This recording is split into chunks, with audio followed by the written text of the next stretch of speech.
Hi, ഞാൻ മഞ്ജുഷ. എൻ്റെ ചാനലിലേക്ക് നിങ്ങളെല്ലാവർക്കും സ്വാഗതം. ഇന്ന് ഞാൻ ഉണ്ടാക്കാൻ പോകുന്നത് തിരണ്ടി കറിയാണ്. എൻ്റെ ഓൾറെഡി ഒരു പഴയ വീഡിയോ ഉണ്ട്, പക്ഷെ അത് ഞാൻ ശരിക്കും പ്രസൻറ്റ് ചെയ്തില്ലെന്ന് തോന്നുന്നു. എല്ലാവർക്കും ഒത്തിരി സംശയങ്ങളുണ്ടായിരുന്നു. പിന്നെ കുറേ പേര് ചോദിച്ചു എന്താ മലയാളത്തിൽ പറയാത്തതെന്ന്.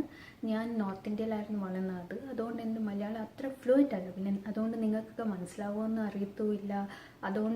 അതുമല്ല, എൻ്റെ ചാനൽ എന്ന് പറഞ്ഞാൽ അതൊരു മിക്സ് ഓഫ് കേരള റെസിപ്പീസും പിന്നെ നോർത്ത് ഇന്ത്യൻ റെസിപ്പീസും കൂടെ. അപ്പോൾ എല്ലാവർക്കും മനസ്സിലാകാൻ വേണ്ടി ഇംഗ്ലീഷ് യൂസ് ചെയ്യുന്നതേ ഉള്ളൂ. അപ്പോൾ എന്തായാലും ഈ വീഡിയോ ഞാൻ വിചാരിച്ചു മലയാളത്തിൽ പ്രസൻറ്റ് ചെയ്യാമെന്ന്. നിങ്ങളുടെ ഒട്ടും ഫ്ലുവൻ്റ് അല്ല, നിങ്ങളുടെ ഒട്ടും നല്ല മലയാളം അല്ലായിരിക്കും, പക്ഷെ സഹകരിക്കണം. പിന്നെ ഇച്ചിരി മംഗ്ലീഷ് ആയിരിക്കും. പിന്നെ തീരെ മനസ്സിലാവുന്നില്ലെങ്കിൽ സബ്ടൈറ്റിൽസ് ഉണ്ട്, അത് വായിച്ചാൽ മതി. അപ്പോൾ തുടങ്ങാം. ഇങ്ങനെ തിരണ്ടി കറി ഉണ്ടാക്കുന്നത് ഞങ്ങളുടെ ആലപ്പി സ്റ്റൈൽ.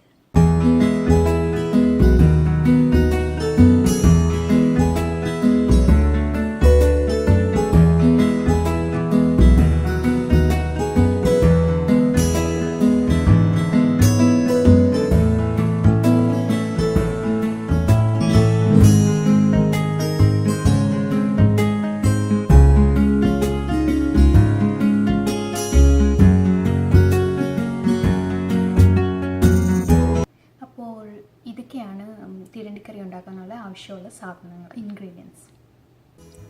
തിരണ്ടി ഒരു 500 ഗ്രാം, കുഞ്ഞുള്ളി ഒരു 10-15 അരിഞ്ഞത്, അല്ലെങ്കിൽ ഒരു വലിയ സവാള എടുത്താലും മതി. പക്ഷെ നല്ല ടേസ്റ്റിന് കുഞ്ഞുള്ളി തന്നെയാണ് നല്ലത്. ഒരു 5-6 പച്ചമുളക് അരിഞ്ഞത്, 2 ടീസ്പൂൺ ഇഞ്ചി വെളുത്തുള്ളി പേസ്റ്റ്, 1 ടേബിൾ സ്പൂൺ മല്ലിപ്പൊടി, 3 ടീസ്പൂൺ മുളക് പൊടി, 1/2 ടീസ്പൂൺ മഞ്ഞൾപ്പൊടി, 1/2 ടീസ്പൂൺ കുരുമുളക് പൊടി, 1/2 ടീസ്പൂൺ പെരുംജീരകപ്പൊടി, 1/4 ടീസ്പൂൺ ഉലുവപ്പൊടി.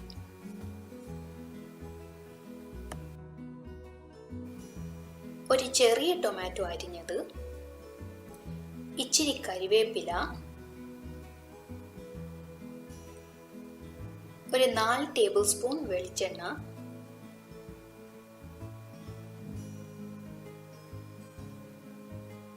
ഒരു ടീസ്പൂൺ കടു,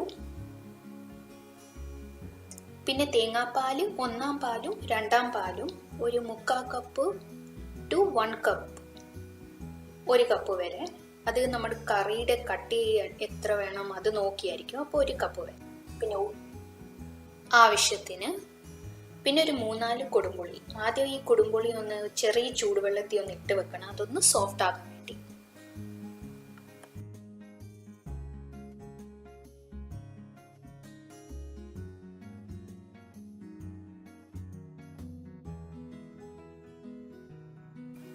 ഇനി നമ്മൾ എല്ലാ മസാലപ്പൊടി എടുത്തിട്ട് ഒരു ചെറിയ പാത്രത്തിൽ എടുത്ത് ഇച്ചിരി വെള്ളം ഒഴിച്ച് ഇങ്ങനെ മിക്സ് ചെയ്തിട്ട് ഒരു തിക്ക് പേസ്റ്റ് ആക്കണം. വെള്ളം ആകരുത് അത്.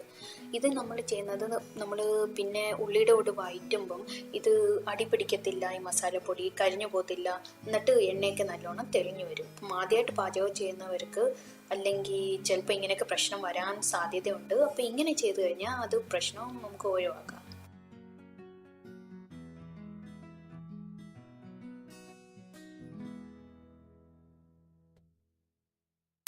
ഇനി ഞാൻ എൻ്റെ മീൻചട്ടി അടുപ്പത്ത് വെച്ചിട്ടുണ്ട്. അതിൽ വെളിച്ചെണ്ണ ഒഴിച്ചിട്ട് കടുക് പൊട്ടിക്കും. എന്നിട്ട് ഇഞ്ചിയും വെളുത്തുള്ളി പേസ്റ്റ് ഇട്ടിട്ട് ഒന്ന് വാട്ടിയെടുക്കും. ലോ ഫ്ലെയിമിൽ അതിൻ്റെ ആ പച്ചമണം ഒന്ന് പോകണം. എന്നിട്ട് ഇച്ചിരി ഉപ്പിടും. പിന്നെ ഉള്ളിയും പച്ചമുളകും അതിയിട്ട് വാട്ടിയെടുക്കും. അപ്പോൾ ഈ ഉപ്പിടുമ്പം ഉള്ളി എളുപ്പം വാടും.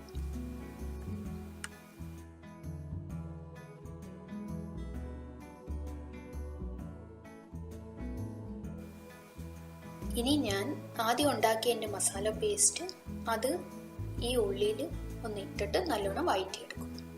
ഇച്ചിരി സമയം എടുക്കും. ഈ നല്ലോണം എണ്ണ തെളിഞ്ഞു വരണം. അപ്പോൾ ഇത് ഇച്ചിരി സമയം എടുക്കും. നമ്മൾ എങ്ങും പോകാൻ പാടില്ല. ഒരു കണ്ണ് നമ്മുടെ എപ്പോഴും അല്ലെങ്കിൽ ഇവിടെ വേണം, അല്ലെങ്കിൽ ഇതെല്ലാം അടിപിടിക്കും, കഴിഞ്ഞു പോവും, കറി കുളവാകും. അതുകൊണ്ട് ശ്രദ്ധിക്കണം. പിന്നെ എണ്ണ നല്ലോണം തെളിഞ്ഞു വരണം.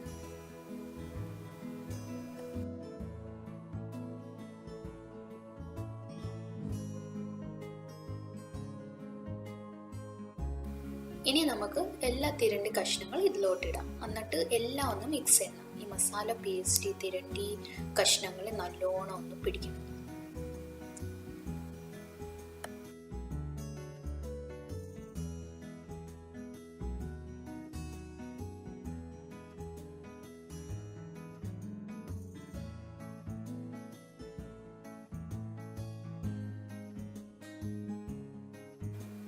ഇനി നമ്മൾ കൊടുമ്പുളി ഇടണം, പിന്നെ 2 തേങ്ങാപ്പാലും ഇടണം, അരിഞ്ഞു വെച്ച തക്കാളി ഇട്ട് എല്ലാം കൂടെ ഒന്ന് മിക്സ് ചെയ്യണം.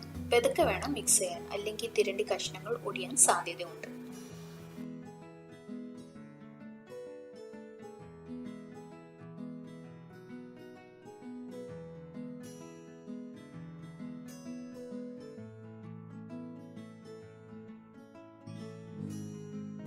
പിന്നെ തീ കൂട്ടി വെക്കണം. ഈ കറി ഒന്ന് നല്ലോണം തിളച്ച് വരണം. നല്ലോണം തിളച്ച് വരുമ്പോൾ തീ ഒന്ന് കുറച്ച് വെച്ചിട്ട് അടച്ചു വെച്ചിട്ട് ഈ തിരണ്ടി കഷ്ണം ഒന്ന് നല്ലോണം ഒന്ന് വേവുന്ന വരെ അടച്ചു വെക്കണം.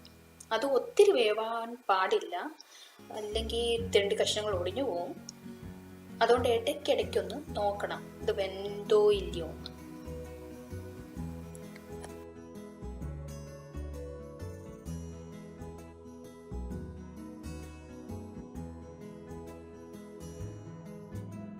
എൻ്റെ തിരണ്ടി കഷ്ണങ്ങൾ വെന്ത് വന്നിട്ടുണ്ട്. ഇനി നമ്മൾ ഇച്ചിരി കരിവേപ്പില അങ്ങോട്ട് ഇടാം. പിന്നെ 1 പാലും ഇട്ട് ഒന്ന് പെതുക്കെ ഒന്ന് ഇളക്കണം. തിരണ്ടി കഷ്ണങ്ങൾ ഒടിയാതെ ഒന്ന് പെതുക്കെ ഒന്ന് ഇളക്കണം. എന്നിട്ടൊന്ന് തീ കൂട്ടി വെച്ചിട്ട് ഒന്ന് കറി ഒന്ന് തിളയ്ക്കാൻ തുടങ്ങുമ്പോൾ, മൊത്തം തിളയ്ക്കാൻ പാടില്ല, സൈഡിൽ ഇങ്ങനെ തിളയ്ക്കാൻ തുടങ്ങുമല്ലോ, അപ്പോൾ ആ തീ ഒന്ന് കുറച്ച് വെച്ചിട്ട് ആ കറി ഒന്ന് മൂടി വെക്കണം. പകുതി ഒന്ന് മൂടി വെക്കണം. എന്നിട്ട് കറി ഒന്ന് ആവശ്യത്തിനൊന്ന് പറ്റുന്നവരെ അങ്ങനെ മൂടി വെക്കണം. അത്രയേ ഉള്ളൂ. അങ്ങനെയാണ് എൻ്റെ ആലപ്പി സ്പെഷ്യൽ തിരണ്ടി കറി അങ്ങനെ റെഡി ആയിട്ടുണ്ട്. അപ്പോൾ ഇങ്ങനെയാണ് ഞാൻ എൻ്റെ തിരണ്ടി കറി ഉണ്ടാക്കുന്നത്. അപ്പം ഞാൻ എപ്പോഴും ഈ കറി മാത്രമല്ല, എല്ലാ സീ ഫുഡും ഇറച്ചിക്കറിയൊക്കെ രാത്രി ഉണ്ടാക്കിയിട്ട് പിറ്റേന്നാണ് എടുക്കുന്നത്. അല്ലെങ്കിൽ രാവിലെ ഉണ്ടാക്കും, രാത്രി എടുക്കും. അപ്പോൾ എന്താന്ന് പറഞ്ഞാൽ എൻ്റെ ടേസ്റ്റ് ഒത്തിരി നല്ലോണം നല്ല എരിവും പുളിയൊക്കെ പിടിച്ച് നല്ല ടേസ്റ്റി ആക്കും.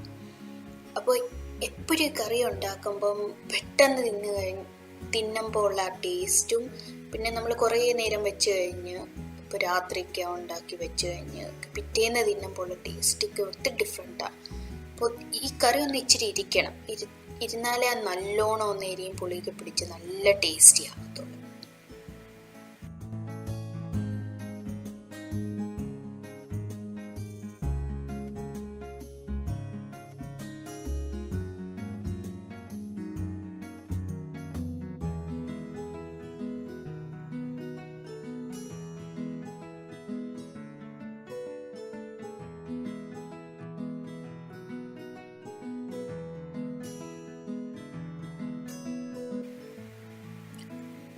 ഇനി ഞാൻ എൻ്റെ തിരണ്ടി കറി നല്ല ചൂട് ചോറും പിന്നെ എൻ്റെ ഫേവറേറ്റ് കപ്പ പുഴുങ്ങിയുടെ കൂടെ കഴിക്കാൻ പോവാണ്. കൂടണോ?